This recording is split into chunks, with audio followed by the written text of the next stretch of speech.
রমজান মুবারক।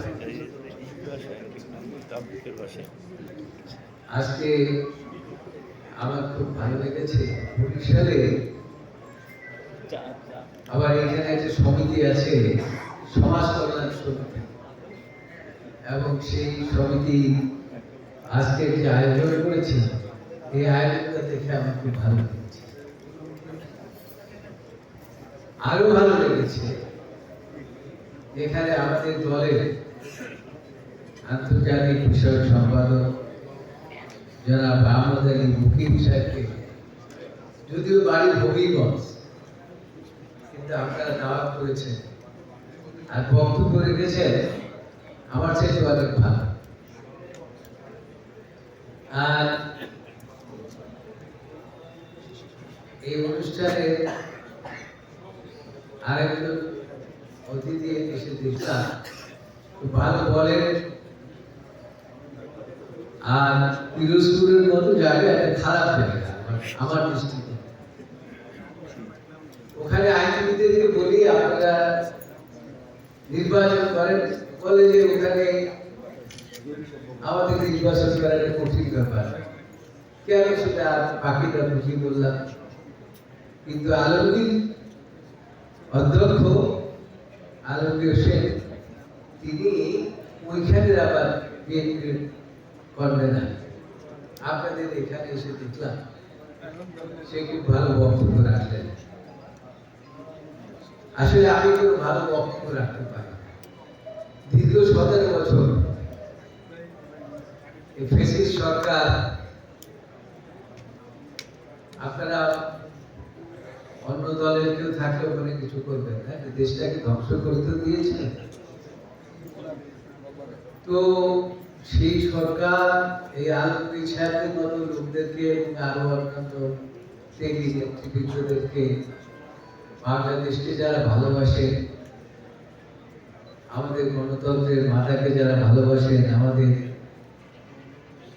কয়েক হাজার মাইল দূরে অবস্থিত যারা তারেক রহমানকে যারা ভালোবাসেন এবং জিয়াউর রহমানকে যারা ভালোবাসেন, তাদের উপরে যে অত্যাচার হতো, মিথ্যা বানোয়াট হয়রানিগুলো মকদ্দমা হতো, এইগুলোর জন্য মাইনাস করতে আমি খুব ভালো পছন্দ করি। সেই জন্য ভালো বক্তৃতা কিন্তু আমি করতে পারি, এই জন্য আপনারা মনে কিছু করবেন না। আর এইবারে প্রতিবারই আসি কোনো একটা অনুষ্ঠান জাতীয়তাবাদী দল থেকে করা হয়, তো এইবারই সর্বপ্রথম আমি নিয়োগ করে এসেছিলাম এইবার কার সাথে কোনো যোগাযোগ করবো না। কিন্তু আমাদের এই আপনাদের আজকের সভাপতি তপন এবং গিয়াস, এদের যন্ত্রণায় একত্রিত পারলাম না। আর সবথেকে বড় জিনিসটা যেটা কাজ করেছে, তারা বলেছে যে বরিশাল সমাজ কল্যাণ সমিতি। আমি ভাবলাম যে বরিশালের মানুষের সাথে অন্তত দেখা সাক্ষাৎ হবে, এই চিন্তা করে আমি এখানে তাদেরকে আসার জন্য সম্মতি দিয়েছি।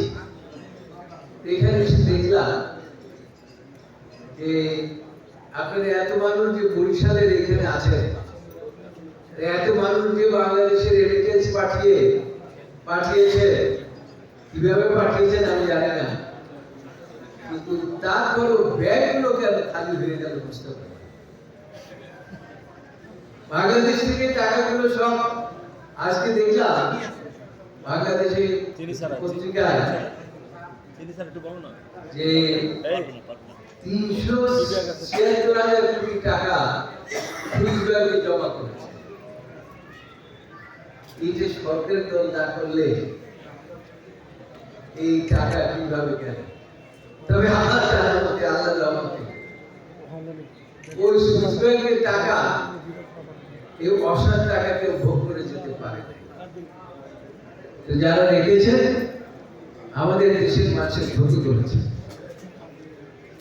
যাই হোক, আল্লাহর ভাই, আলমের ভাই, এটা একটা প্রবাদ আছে। তো আমি বরিশালের মানুষ হিসাবে আপনাদেরকে বলি যে আপনারা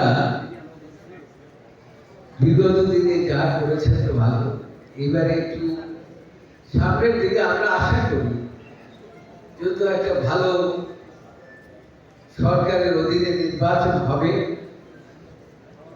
সরকারের মধ্যে বসে দু চারজন এদিক কথা বলেন, আবার একটা রাজনৈতিক দলও আছেন এইদিক ওদিক কথা বলেন, কিন্তু তারপরেও মনে করি যে একটা সুন্দর নির্বাচন বাংলাদেশে হবে এবং এই নির্বাচনে আমরা অর্থাৎ বাংলাদেশ, আপনারা মনে কিছু করবেন না, একটা রাজনৈতিক বক্তৃতা নাকি বাংলাদেশকে ভালোবেসে কথা বলছি। সেটা হচ্ছে যে আমি যেহেতু একটি রাজনৈতিক দলের, আমার এখানে পরিচয় আছে, কিন্তু যে রাজনৈতিক দলের সহ সভাপতি সেজন্য বলতে হয় যে এই দল এমন ভাবে সারা বাংলাদেশে ছড়িয়ে ছিটিয়ে আছে যে এই দলকে যদি আপনারা ঠিক মতো কাজ করেন তাহলে এই এদিক ওদিক যারা করে তারা কোনো ফায়দা হাসিল করতে পারবেন না। আমরা ইনশাআল্লাহ এই নিরপেক্ষ নির্বাচনে আশা করি জয়লাভ করব। আর একটা কথা বলতেই হয় যে দেখুন, বিচার ব্যবস্থা, আমি তো ওই অঙ্গনের মানুষ এবং বাংলাদেশের সর্বোচ্চ আদালতে আমার মনে হয় আমি মোটামুটি ভাবে সর্বজ্যেষ্ঠ আইনজীবী। বাংলাদেশ বার কাউন্সিলের ভাইস চেয়ারম্যান আমি, প্রায় 90,000 আইনজীবীদের প্রতিনিধি হিসাবে বলছি। বাংলাদেশের বিচার ব্যবস্থাটাকে একদম ধ্বংস করে ফেলেছে। বিচার ব্যবস্থা বলতে কিচ্ছু ছিল না। আমাদের নেত্রী বেগম খালেদা জিয়া আমার উপরে যখন দায়িত্ব দেয় তার মামলা পরিচালনা করে, আমি সেই দায়িত্ব পালন করার জন্য বিচার বিভাগের দ্বারে দ্বারে আমি ঘুরে বেরিয়েছি, কান্নাকাটি করেছি। একজন নেত্রী,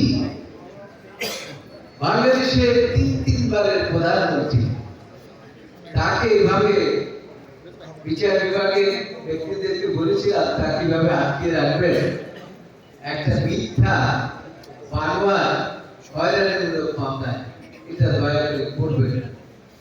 কিন্তু বহু কাটাকাটি করেছে, কোনো কাজ হয়। আমি প্রথমে বলছি রাখা আরেকটি, দেখুন তাকে প্রায় মৃত্যু অবস্থার মধ্যে দিয়ে গিয়েছিল। আজকে মক্কা এলাকা, এই এলাকাও পবিত্র এলাকা আমি মনে করি, এখানে বসে বলছি যে দেখুন, যিনি তাকে বিভিন্নভাবে মিথ্যা বানোয়ার হয়রানিমূলক মামলা দিয়ে এবং আরো কত কিছু করে বের হইতে চেয়েছিলেন, আল্লাহ রহমতে তিনি নাজুক বিমানে করে চিকিৎসার জন্য গিয়েছেন এবং এখন আমার জানার মতে, আমি যা খবর নিয়েছি, আল্লাহ রহমতে আগের চেয়ে তো অনেক ভালো। এটা আপনাদের সকলের দোয়া, বাংলাদেশের মানুষের দোয়া। আর যিনি এই দেশটাকে শুধু ক্ষতি করেন,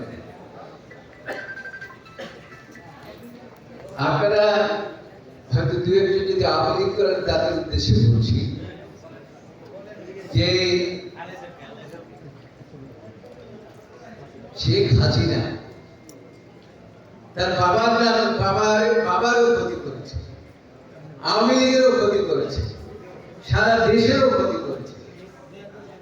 সমস্ত দেশের মানুষকে এইভাবে রেখে একা একা পালিয়ে গেছে।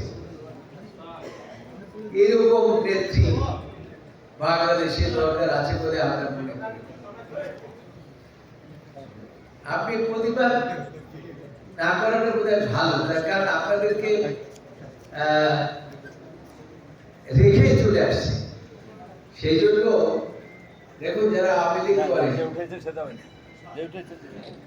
তো সেই জন্য আপনারা বরিশালের যারা আছেন থাকবেন এবং এই আপনারা যদি ঐক্যবদ্ধ থাকে তাহলে পরে আল্লাহর রহমতে কেউ আপনাদের ক্ষতি করতে পারবে না। আর বলি, বাংলাদেশ এর বর্তমান যে সরকার আছে তাকে আমরা প্রথম থেকেই বলে আসি, এখনো বলি যে 17 বছর গণতন্ত্রের জন্য আন্দোলন করেছি। কাজে আপনাদের দায়িত্ব হচ্ছে গণতন্ত্র প্রতিষ্ঠা করা। আপনাদেরকে আমরা কোন অবস্থাতে ব্যর্থ হয়ে ফিরে যেতে দেব না। সুতরাং এই সরকারকে আমরা বলেছি, বলেছি আমাদের চেয়ারপারসন বলেছেন, ভারপ্রাপ্ত চেয়ারপারসন বলেছেন আপনারা সুষ্ঠুভাবে নির্বাচন দেন এবং দেশটাকে পুনর্গঠিত করার চেষ্টা করেন।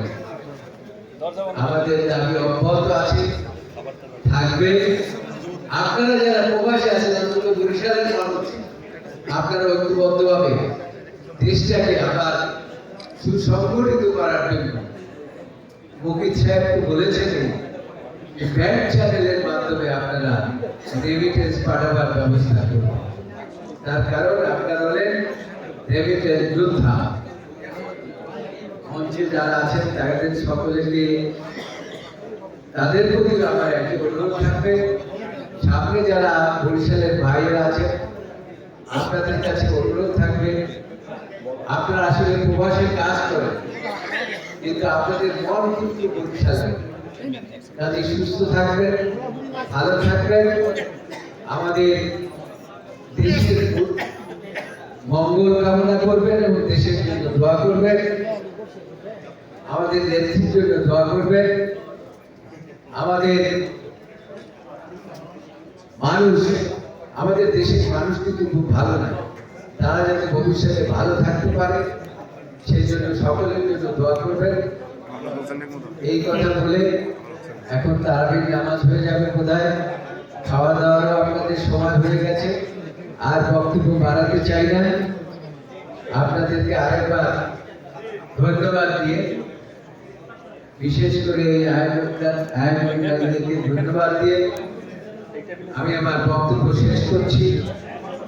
আল্লাহ তুমি আমাদের দেশটাকে রক্ষা করো, আমার দেশের মানুষকে রক্ষা করো। আল্লাহ। এখন সংক্ষিপ্তভাবে দোয়া পরিচালনা